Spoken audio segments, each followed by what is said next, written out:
A paz do Senhor, meus irmãos. Nesse dia nós vamos estudar a lição de número 7 da nossa revista da Escola Bíblica Dominical. Ainda é o segundo trimestre, nós estamos repetindo o segundo trimestre de 2020. O título da lição é Igreja Eleita, redimida pelo sangue de Cristo e selada com o Espírito Santo da promessa. Estamos estudando nesse dia a lição de número 7. Lição essa que é toda pautada na carta de Paulo aos Efésios. Nós estamos estudando número 7, de número 7. O título da lição é Cristo é a nossa reconciliação com Deus. O textual, ele diz o seguinte: porque ele é a nossa paz, o qual de ambos os povos fez um, e derribando a parede de separação que estava no meio. Efésios 2,14. Verdade prática diz: ao morrer na cruz do Calvário, Cristo reconciliou os eleitos, desfazendo a inimizade entre Deus e os homens. A leitura bíblica em classe, ela encontra-se em Efésios capítulo 2, do 14 a 19, versículo 14 a 19, que diz o seguinte: porque ele é a nossa paz, o qual de ambos os povos fez um, e derribando a parede de separação que estava no meio, na sua carne desfez a inimizade, isto é, a lei dos mandamentos, que consistia em ordenanças, para criar em si mesmo dos dois um novo homem, fazendo a paz.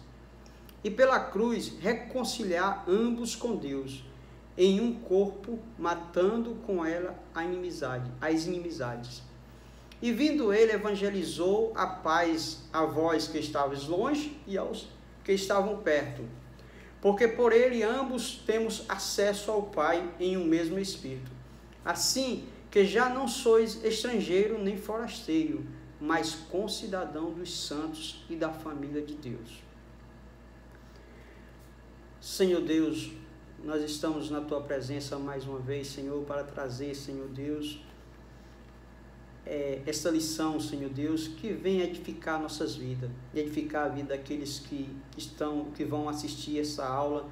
Pai, nos dá a capacidade, nos ajuda, nos instrui, Senhor Deus, a falar aquilo que edifica, Senhor, aquilo que o Senhor quer que falemos, ó Deus. Abençoa, eu te peço em nome de Jesus, me capacita, me usa como instrumento em Tuas mãos, pois é no nome do Teu Filho Jesus que eu te agradeço essas bênçãos. Amém.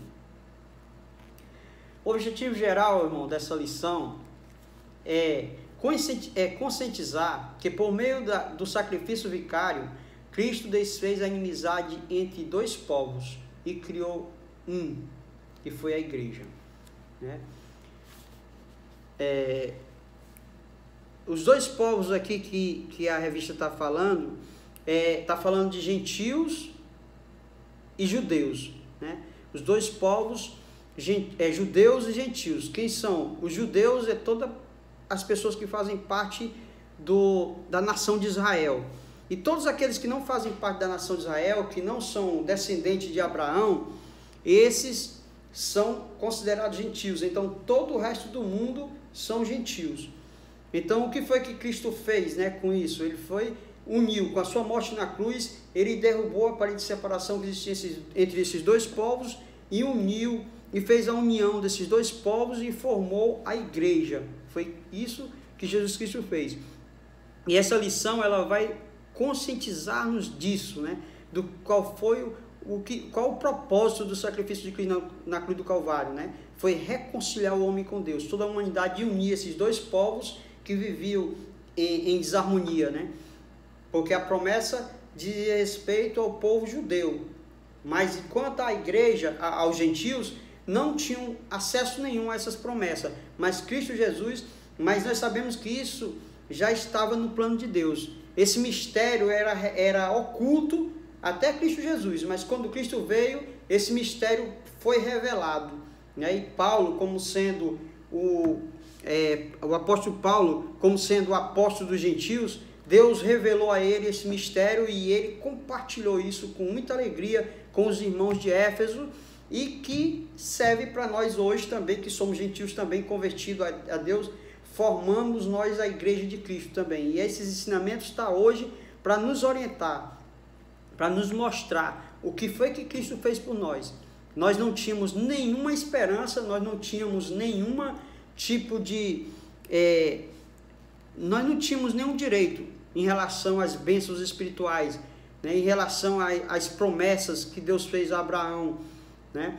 Mas graças a Deus que enviou seu Filho Jesus Cristo e que se expandiu também aos gentios, né? O mistério que estava oculto aos judeus, eles não compreendiam isso, passou a ser revelado através de Cristo Jesus, através do Espírito Santo, né? Que trouxe salvação a todos os gentios também. Então, o objetivo geral é esse. E o primeiro objetivo específico é pontuar sobre a inimizade que existia entre Deus e os homens, explicar que pela paz Cristo fez um novo homem, e o segundo ponto específico, né, é explicar que pela paz Cristo fez um novo homem, e o terceiro é evidenciar que pela cruz fomos reconciliados com Deus.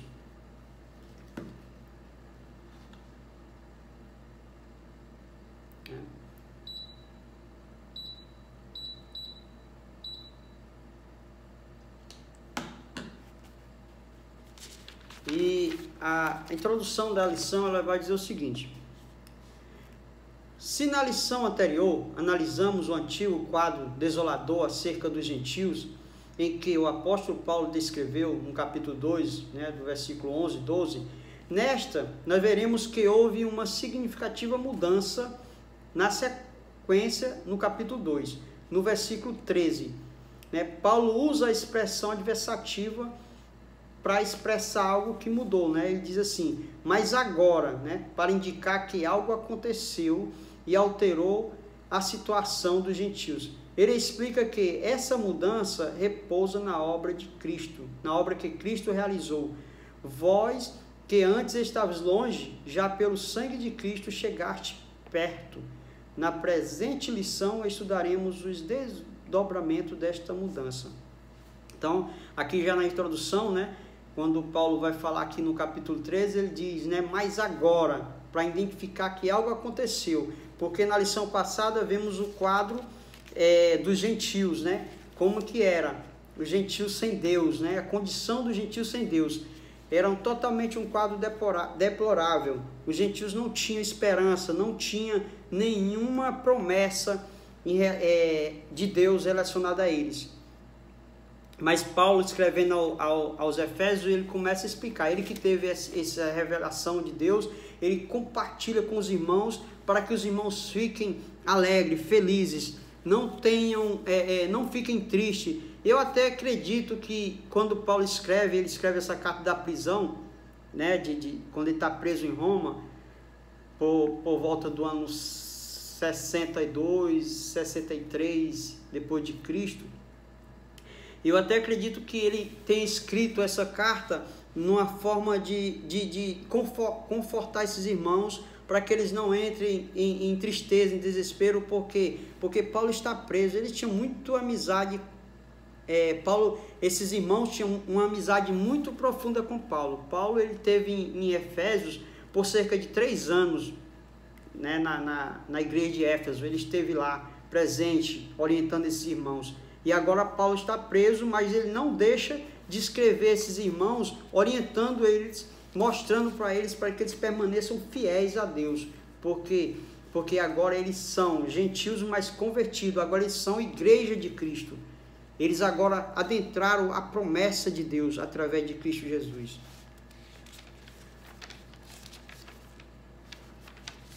E o primeiro ponto vai dizer o seguinte: Cristo desfez a inimizade entre os homens.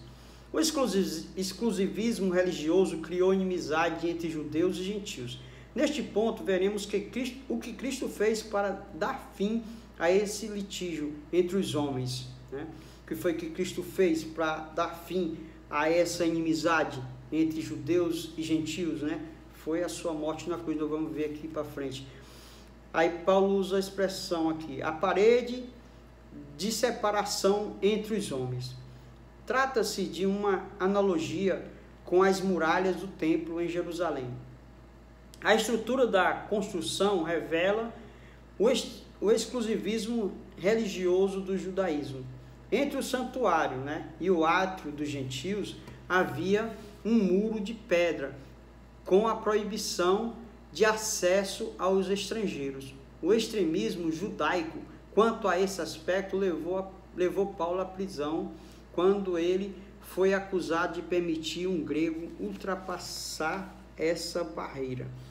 Então aqui nós vemos, irmão, que Paulo ele está explicando aqui que essa parede, né, essa parede que existia de separação, né, representada aqui pelo templo, onde os gentios não podiam participar dos cultos, né, religiosos, porque eles não podiam adentrar ao templo, porque era profanação, porque os gentios eles não eram circuncidados. E esse exclusivismo, né, extremismo religioso aqui que eles praticavam, foi que levou Paulo à prisão. Por quê? Porque eles acusaram Paulo quando volta para Jerusalém, né, porque ele tem desejo de pregar o evangelho para os seus irmãos judeus também, apesar de ele ter sido chamado por Deus para os gentios, mas não só para os gentios, né, porque no capítulo 9 Deus vai falar que chamou ele, lá na conversão de Paulo, para pregar no meio dos reis, no meio dos gentios, no meio dos judeus também. E Paulo tinha esse desejo, ele queria anunciar o evangelho também para os gentios, para os judeus, porque ele queria que todos os judeus se convertessem e entendessem que Cristo era o verdadeiro Messias. Então ele chega em Jerusalém para pregar o evangelho. E lá quando ele está em Jerusalém, né, aqui nessa passagem de Atos 21, 28, onde eles acusam Paulo de ter colocado uma pessoa que não era um gentil dentro do templo. Isso aqui foi uma acusação só, porque eles não viram, não chegaram a ver Paulo. Paulo não fez isso, Paulo jamais tinha coragem de fazer isso. Apenas eles viram Paulo na cidade com essa pessoa, com esse grego, com essa pessoa que era gentia, e eles deduziram que essa pessoa também teria adentrado ao templo junto com Paulo, mas Paulo não fez isso. E ele foi acusado disso, por isso foi preso, e aí essa prisão em Jerusalém, né, que Paulo passou 2 anos no Cesareia, preso, depois foi levado para Roma, ele apelou para o tribunal romano, e ele foi até Roma, por conta dessa prisão aqui, por conta desse extremismo religioso que existia em Israel, entre os judeus, né, de não permitir jamais que um gentio pudesse adentrar ali, pudesse entrar no templo. Então existia essa barreira, e Jesus Cristo exatamente veio fazer isso, romper essa barreira e abrir espaço também para os gentios, porque também eles são pessoas que merecem, que devem ser salvos. Por isso Jesus Cristo morreu por todos. Não existe um que possa dizer assim, eu não tenho direito ou não tenho direito, porque não, Jesus Cristo morreu por todos, toda a humanidade. Agora juntou judeus e gentios e forma agora todo aquele que crê em Jesus Cristo, crê nesse sacrifício, se torna a igreja de Cristo, a qual ele é a cabeça. Derrubada da parede de separação. O apóstolo declara que em Cristo foi derrubada a parede de separação, que estava no meio. Essa barreira era tanto literal como espiritual, né? Literal era o muro realmente ali, os muros do templo, literalmente, e é espiritual. Mas por mérito da cruz de Cristo, a divisória foi rompida. Assim não somos mais estrangeiros ou forasteiros, mas somos da família de Deus. Temos acesso à presença do Pai, glória. E pelo o sangue de Cristo temos também livre acesso, livre a entrada no santuário de Deus. Né? Aqui fala do santuário porque em Israel, no templo, né, só os judeus em si poderiam entrar dentro ali no átrio, né, no pátio, né, mas quando chegava no local santo, só os sacerdotes podiam adentrar até o lugar santo, né, e no lugar santo dos santos, só o sumo sacerdote podia adentrar esse local, né, mas Com Cristo, essa barreira foi desfeita. O véu do templo, né, ela se rasgou, o véu do templo se rasgou com a morte de Cristo no Calvário e deu acesso, livre acesso agora à humanidade, inclusive aos judeus que não podiam chegar de jeito nenhum no local, no Santo dos Santos, no trono de Deus, com confiança, com segurança, porque havia risco de ser fulminado, né, de ser destruído. Agora, isso foi desfeito por Cristo e abriu-se então ali a liberdade para que o homem pudesse, para que os gentios e judeus pudessem se adentrar com confiança ao trono de Deus, à presença de Deus, através de Cristo. Lógico, sem Cristo o homem não pode ir a canto nenhum, porque ele é o único caminho que conduz o homem a Deus, né? O conceito da lei, dos mandamentos, né? A compreensão desse conceito repousa na visão tripartida da lei mosaica, né? A visão tripartida aqui está falando de que a lei ela é dividida em 3 partes, né? Quais são essas partes? A lei moral, a cerimonial e a civil, que na verdade são 3 esferas da mesma lei. A lei civil diz respeito aos israelitas como cidadão, né? A lei civil vai diz respeito aos israelitas como cidadão, como pessoas, né? A lei moral, ela permanece em vigor como padrão de conduta, mas não como meio de salvação. Ela permanece em vigor, a lei moral, como um padrão de conduta, porque todo ser humano, ele deve ter um padrão de conduta, independente se ele é cristão ou não, esse padrão ele deve ser observado, né? Mas não como meio de salvação, lógico, porque tem pessoas que às vezes, porque sei muito direito, anda direitinho, consegue manter um padrão de conduta direitinho e tal, acha que está salvo por isso. Mas na verdade não, isso não é, a salvação não é por mérito nosso, a salvação é pelo sacrifício de Cristo, é pela fé naquilo que Ele tem feito por nós, não pelos nossos méritos. Mas esse padrão de conduta permanece na lei moral. A lei moral exige que o ser humano tenha esse padrão de conduta, que ande direitinho, que cumpra com seus compromissos, cumpra com aquilo que fala, com aquilo que diz. Então esse é um padrão de conduta, né? E a lei cerimonial é citada como sendo, né, a circuncisão. Aí nós vamos ver a lei cerimonial dos judeus, que é a circuncisão, os sacrifícios, a comida, a bebida, dias de festa, lua nova e sábado.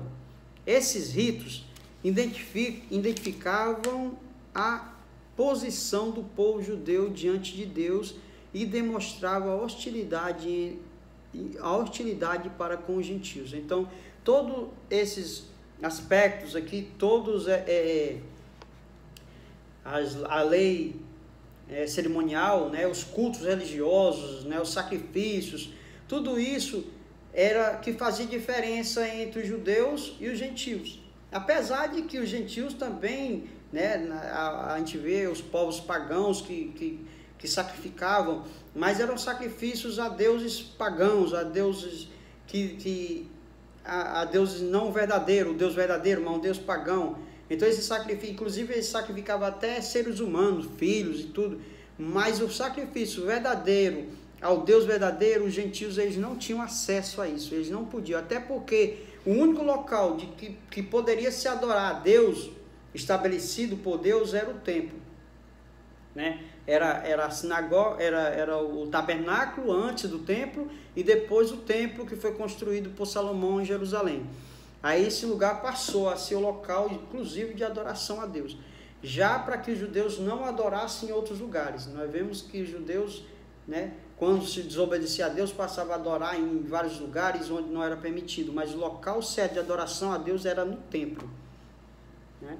Então, por isso, os gentios não tinham acesso. Porque eles não podiam. Eles podiam até sacrificar animais, fazer qualquer tipo de coisa, mas não era o certo, porque eles não sacrificavam no local correto, onde a presença de Deus estava, onde a presença de Deus era representada ali pelo templo, pelo local, né, onde tinha a arca ali, o Santo dos Santos. Era um local onde o homem podia ir e dizer assim: eu encontro Deus aqui. Então tudo isso era uma sombra realmente do que viria, que apontava para Cristo, que com o sacrifício dele, né, passou o tabernáculo, o templo, passou a ser nós, onde o próprio Deus habita em nosso coração, onde o próprio Senhor habita dentro de nós. Nós somos tabernáculo hoje, onde Cristo habita dentro de nós. Então, o que Cristo fez na cruz do Calvário foi isso, foi mudar esse sistema religioso, né, que exigia esse tipo era num local só, e agora não, nós somos o próprio tabernáculo onde Deus habita em nós, e no mesmo tempo que o ser humano se arrepende, se ajoelha, onde ele estiver, o Senhor escuta, não precisa mais de intermediário, de sacerdote, para elevar as nossas orações a Deus, os nossos sacrifícios, não, o próprio Cristo Jesus, ele já fez sacrifício por nós. A revogação da lei dos mandamentos.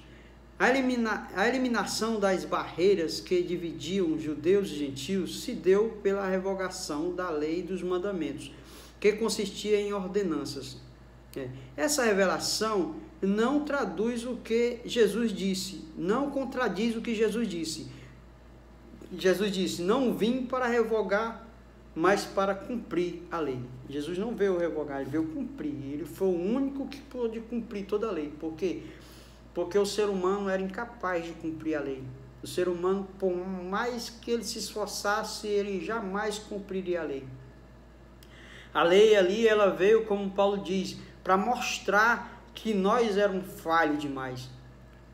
Enquanto não tinha lei, o homem vivia de todos os jeitos, e para ele não tinha nada, não tinha julgamento, não tinha condenação, não tinha nada, porque não tinha uma lei. Mas a partir do momento que se estabelece uma lei, o homem percebe o quanto ele é falho, o quanto ele é ruim, né? E as consequências pelos seus atos que passa a existir a partir daí, né? A partir da lei, do estabelecimento da lei, quando diz, não faz isso, não mata, se a pessoa matar, ele é penalizado por aquilo.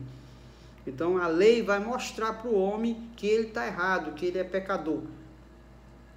Por isso o homem jamais pôde cumprir a lei no seu aspecto geral, mas Cristo, ele cumpriu a lei por nós, né? Por isso ele foi o sacrifício, foi o Cordeiro de Deus, né? Ele pôde com a sua morte na cruz satisfazer completamente a justiça de Deus. Visto que, ao entregar o seu corpo para ser crucificado, Cristo cumpriu a lei, oferecendo-se como sacrifício em favor de ambos os povos. Hebreus 7:27, né? Desse modo, a revogação aqui aludida é a da lei cerimonial, né? Que Cristo, ele revogou isso aqui, ele cumpriu isso aqui, né? Na sua literalidade. Ele foi o próprio sacrifício, o próprio Cordeiro de Deus. Então, quando Cristo, ele faz esse sacrifício, ele se doa por nós, ele se oferece em sacrifício, ele faz um único sacrifício, e esse sacrifício não precisa mais ser repetido, jamais. É um sacrifício que vai salvar, tanto que salvou e salva tantos os que foram desde Adão até Cristo, e até o último que ainda vai nascer, que nem nasceu ainda, no final de todas as coisas, quando Cristo voltar, até esse, o sacrifício de Cristo já se viu, já serve, já é garantido para salvar essa pessoa, se ela crê no sacrifício dele, de Cristo Jesus. Então, esse sacrifício que existia, não existe mais, porque Cristo já fez esse. Esse realmente cumpriu com a justiça de Deus, foi perfeito. Deus se agradou desse sacrifício. E agora, quando ele olha para o homem, porque os sacrifícios no passado, feito com animais, eles só serviam, era uma sombra do que viria de Cristo, e ao mesmo tempo ele servia para aplacar a ira de Deus sobre a humanidade, para que Deus não destruísse o ser humano, né? Mas em Cristo Jesus isso é perfeito. Deus se agrada desse sacrifício. E agora, quando Deus olha para o mundo, o que ele vê? Ele vê o sangue de Cristo que cobre o pecado. Então ele não olha, não vê diretamente o homem pecador, mas ele vê a obra de Cristo, a obra redentora de Cristo. E aí o homem, crendo nisso, é salvo, porque é pela fé e não pelas obras.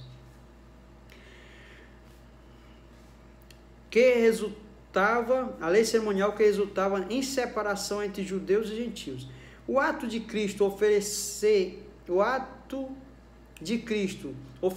a Deus em cheiro suave aboliu a necessidade dessas ordenanças ritualísticas e assim a inimizade foi desfeita, né? Com Cristo Jesus isso foi desfeito. Abriu-se a porta aos gentios. Os judeus agora também fazem parte. Agora a salvação é através da fé em Cristo. Não mais, né, baseada ali no templo, mas não, ali acabou. Agora é os judeus e gentios têm que se unir e crer em Jesus Cristo para formar a igreja. A síntese do tópico 1 diz o seguinte: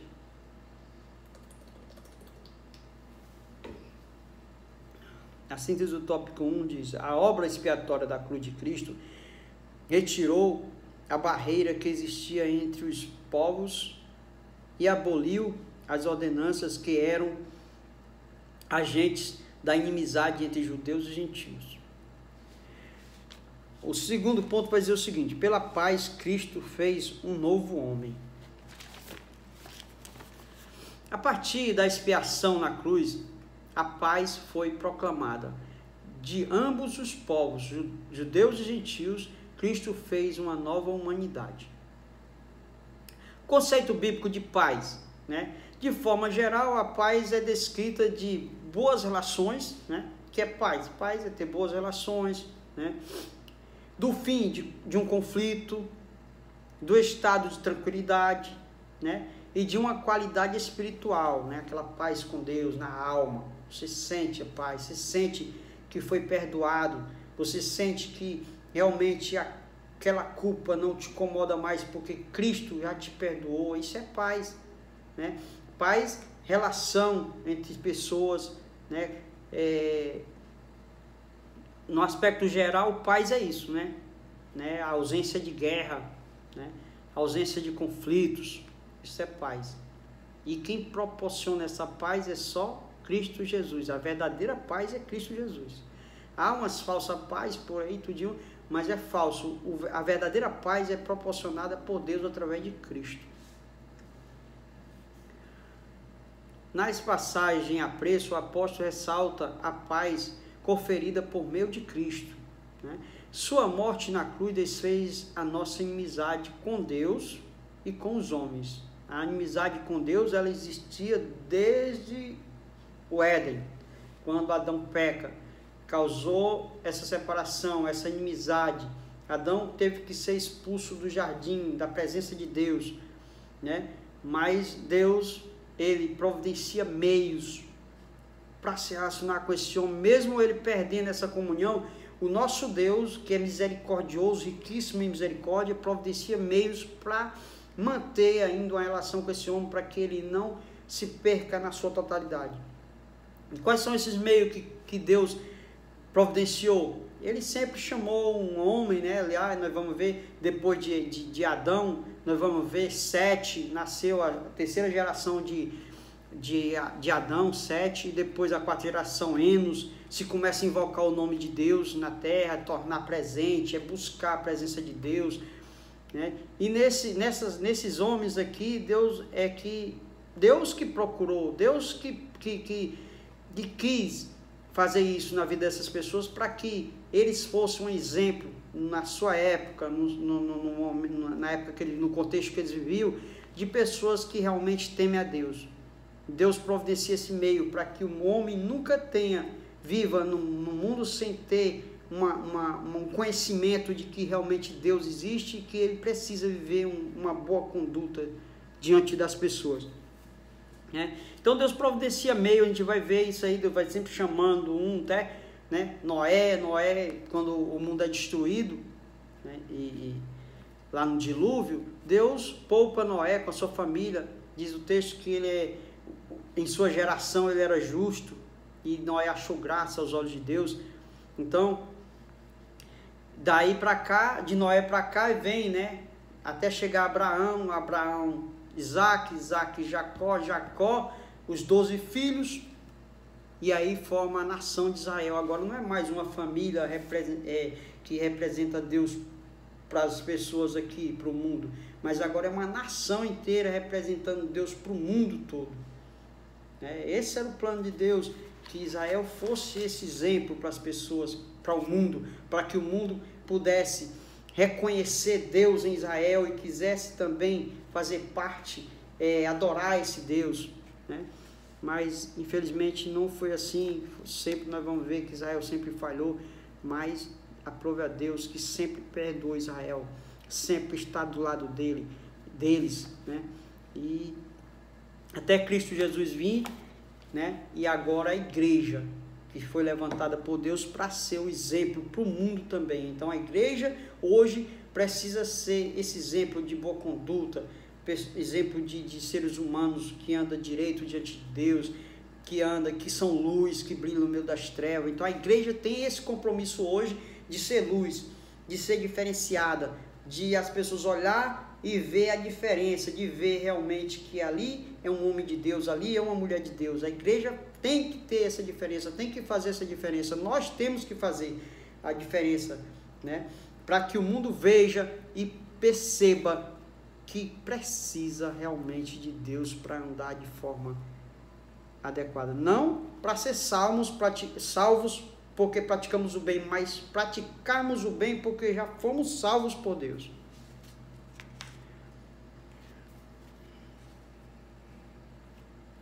Cristo é o motivo da nossa paz. Paulo declara que Cristo é a nossa paz.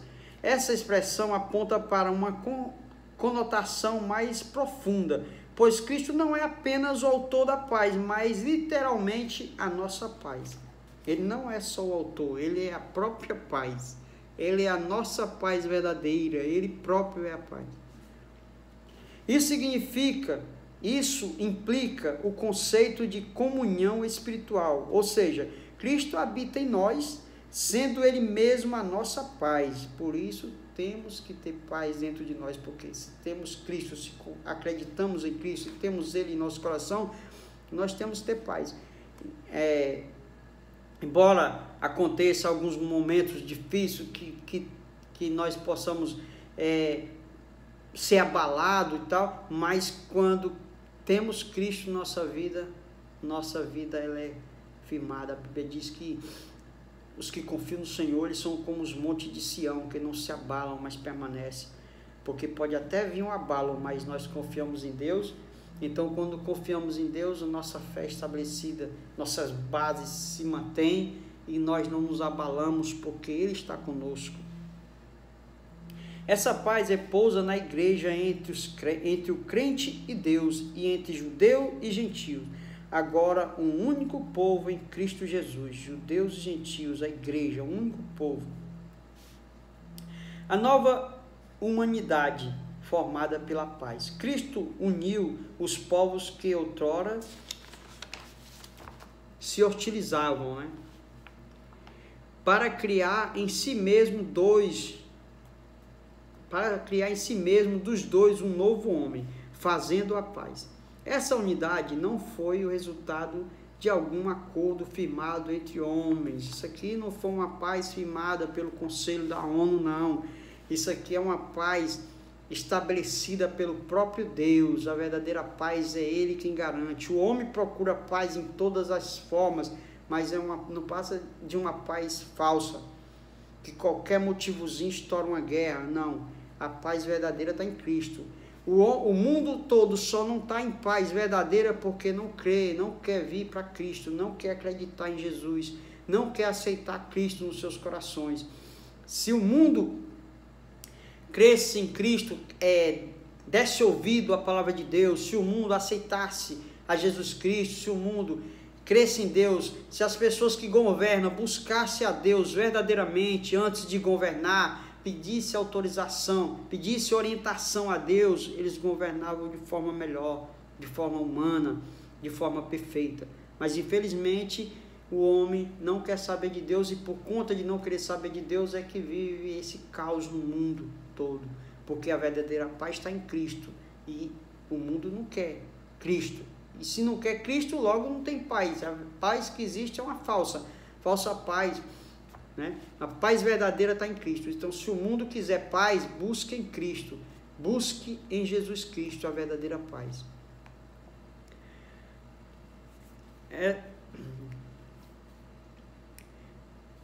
Ou seja, o único modo possível era em Cristo e por meio de Cristo. A partir desse ato surge uma nova humanidade, a igreja, onde não há circuncisão nem incircuncisão. Foi Cristo quem criou esse novo povo, fazendo a paz. É Ele que fez isso, foi Ele que fez. Como?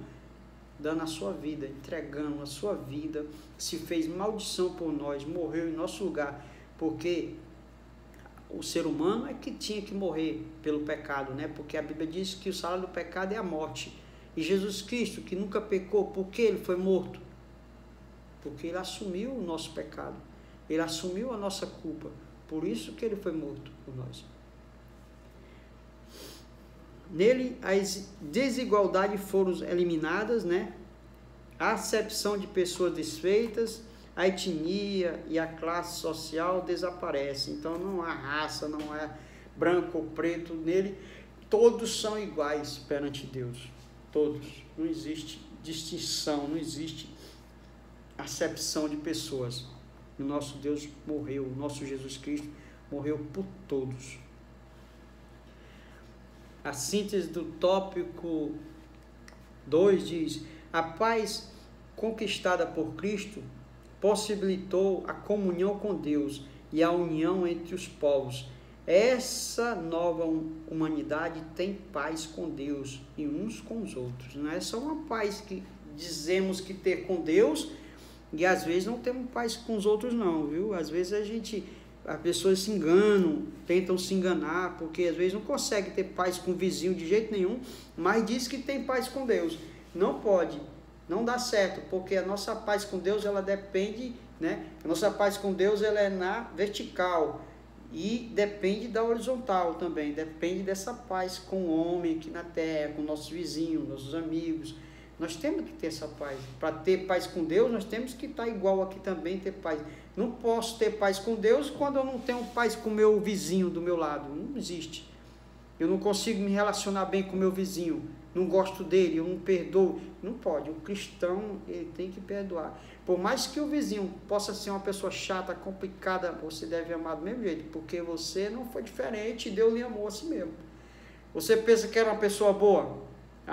Deus me amou, me salvou porque eu era bom. Bom nada, ninguém era bom diante de Deus. Todos estavam condenados à morte. Todos, ninguém, por exceção, não tinha nenhum. Todos condenados à morte. E Deus perdoou. Não porque nós éramos bons, não. Ele morreu por nós ainda pecadores. Ele não esperou que nós mudássemos primeiro, fôssemos bonzinhos. Não. Ele morreu nós ainda pecadores. É isso que Paulo fala aqui para os irmãos de Éfeso, né? Éramos ainda pecadores quando ele morreu, quando ele se entregou por nós, viu? Então, a paz com Deus depende também da nossa paz com nossos irmãos, vizinhos e tudo. Não esqueçam. Pela cruz, reconciliados com Deus no corpo. O mistério da reconciliação desfez a inimizade entre o homem e Deus.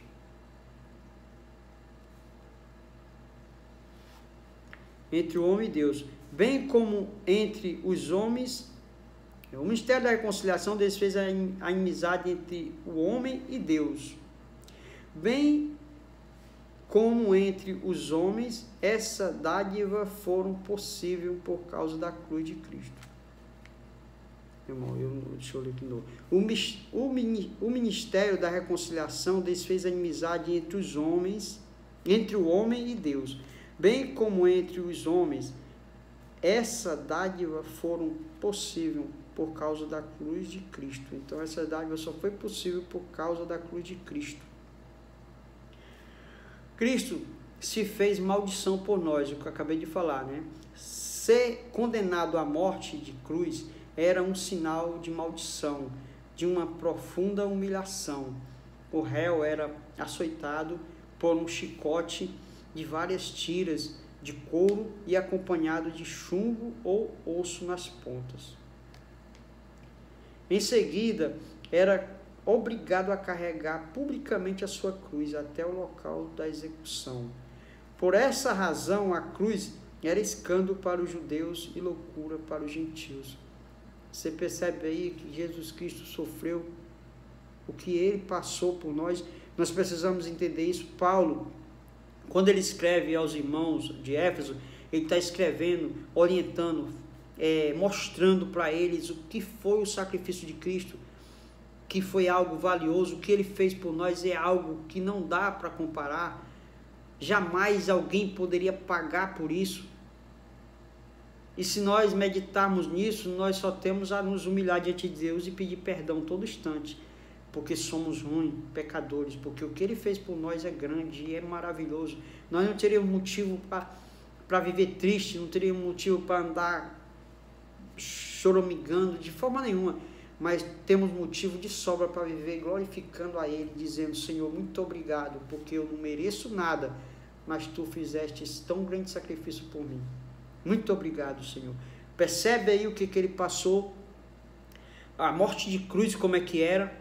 A pessoa era açoitado com chicote com tiras, com chumbo ou osso na ponta que rasgava as carnes. A pessoa era totalmente humilhada. A morte de cruz era uma morte terrível, era para aqueles criminosos mais ruins. Você imagina aí ver uma coisa desse tipo assim. Hoje, se a gente observar uma pessoa que cometeu um crime sendo punida, isso dói em ver essas coisas. Imagina um ser punido, que nunca pecou, nunca cometeu crime algum. Jesus Cristo era inocente, Ele morreu, Ele sofreu por minha culpa, pelos meus pecados, pelo seu pecado, Ele sofreu por isso. Levou aquelas chicotadas, todas elas, ainda levou a cruz, era obrigado a levar a cruz no ombro até o local onde ia ser crucificado. Então era muita humilhação para uma pessoa que morria crucificado. E Jesus, Ele passou por tudo isso por mim e por você. Então, não fica murmurando: porque eu queria ter uma casa boa, queria ter isso. Não murmura, agradeça a Deus pelo que fez. Salvação Ele já te deu. E Ele tem muito mais para dar. Agora, ser fiel. Não murmura, agradece a Deus. Quanto mais agradecemos, mais Ele vai abençoando a gente. É gratidão. Quanto mais nós agradecemos, mais Ele abençoa. Agora, quanto mais murmuramos, mais perdemos bênção, porque Deus, Ele não concorda com murmuradores. Apesar disso, Cristo suportou a afronta, levou a nossa culpa, entregou o seu corpo para a crucificação e se fez maldição em nosso lugar. Está em Gálatas 3:13. Reconciliados pela cruz de Cristo, foi o sacrifício vicário de Cristo na cruz e sua consequente vitória sobre a morte que possibilitaram a nossa reconciliação com Deus e com os homens. Foi a morte dele na cruz que possibilitou a nossa reconciliação com Deus e com os homens. Nessa perspectiva, Cristo é a nossa paz, que pela sua carne um novo homem foi criado, fazendo a paz, o que também evangelizou a paz a vós, proclamando ao mundo as boas novas da cruz. A mensagem da cruz apregoa a paz entre Deus e os homens, isto é, o ministério da reconciliação. Então a mensagem da cruz é isso, apregoando o que Cristo fez, apregoando o que Cristo fez pela humanidade, o que Cristo fez não só pelos gentios, mas também pelos judeus, porque aqui eles entram no plano através de crer em Jesus Cristo também. Para que se torne igreja, eles precisam crer em Jesus, no sacrifício de Cristo. Ele crê que Jesus foi o Messias que realmente foi enviado por Deus para salvar Israel. E aí, juntando esses dois povos, formam a igreja de Cristo, né? E é dessa forma que o homem consegue. E essa é a mensagem da cruz, né? Que apregou a paz entre Deus e os homens. Isto é, o ministério da reconciliação. Esse é o ministério da reconciliação. É reconciliar o homem com Deus. Homem com homem e o homem com Deus. Reconciliados na cruz em um corpo. O apóstolo Paulo, reforça que o propósito de Cristo foi o de reconciliar ambos, judeus e gentios, com Deus em um corpo. A ênfase aqui recai sobre a inimizade existente na vertical, né, como eu falei, aliás, vertical. Essa inimizade existia, né, na vertical. Quando Adão peca, quando o homem peca lá no Éden, ele perdeu essa amizade, perdeu essa comunhão com Deus na vertical, né? Passou a ser inimigo de Deus na vertical, né? Isto é, entre os homens e Deus, né? Entre homens e Deus, vertical. No versículo 14, o destaque era a inimizade horizontal, né?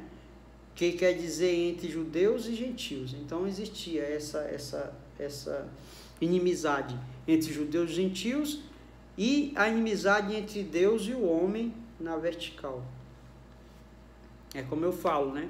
Essa inimizade, ela foi desfeita já por Cristo Jesus. Então, por que insistir às vezes em ser inimigo do vizinho, ser inimigo de um colega de trabalho, ser inimigo lá no colégio, né? Não temos por que mais ser inimigo de ninguém, porque Jesus Cristo, ele nos uniu. Não quer dizer que nós tenhamos que compartilhar com as pessoas, com o que eles fazem, né? com o pecador, né? na forma como ele vive, né? De pecado. Não, jamais nós devemos compartilhar. Mas nós devemos ter amizade, devemos ter amizade, relacionamento bem com essas pessoas, a ponto de levarmos a palavra de Deus a elas. Devemos ser influenciadores e nunca sermos influenciados, né? Nós não podemos, temos que ser pessoas que influenciam. Você está no colégio, é um cristão, você tem que ser um modelo de cristão que passa a influenciar as pessoas a ter boa conduta que nem você, a ser uma pessoa diferente que nem você é, mas jamais nós sermos influenciados pelos outros, que é realmente o que parece ser muito mais fácil hoje em dia, né? As pessoas costumam mais a ser influenciado, os crentes costumam mais ser influenciado pelos outros do que influenciar. Mas Jesus Cristo, ele desfez essa inimizade, ele nos salvou, ele nos libertou e nos tornou cristãos, nos fez igreja para sermos influenciadores, para vivermos uma vida diferente, onde essa vida diferente possa influenciar as pessoas a quererem ser servos de Deus também, e não a escandalizar o nome de Deus.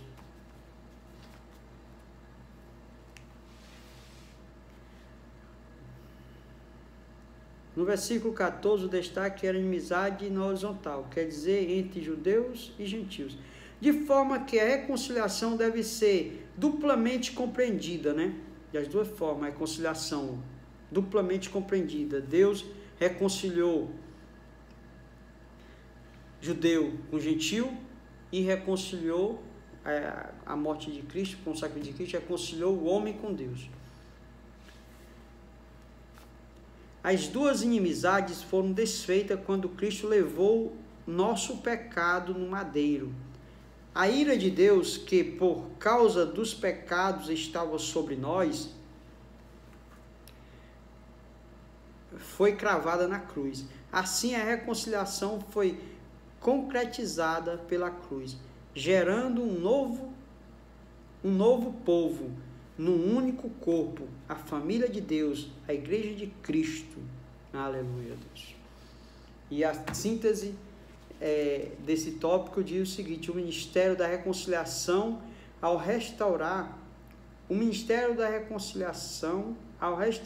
a comunhão, estabeleceu a igreja, a nova família de Deus. O ministério da reconciliação ao restaurar a comunhão, o ministério da reconciliação ao restaurar a comunhão estabeleceu a igreja, a nova família de Deus.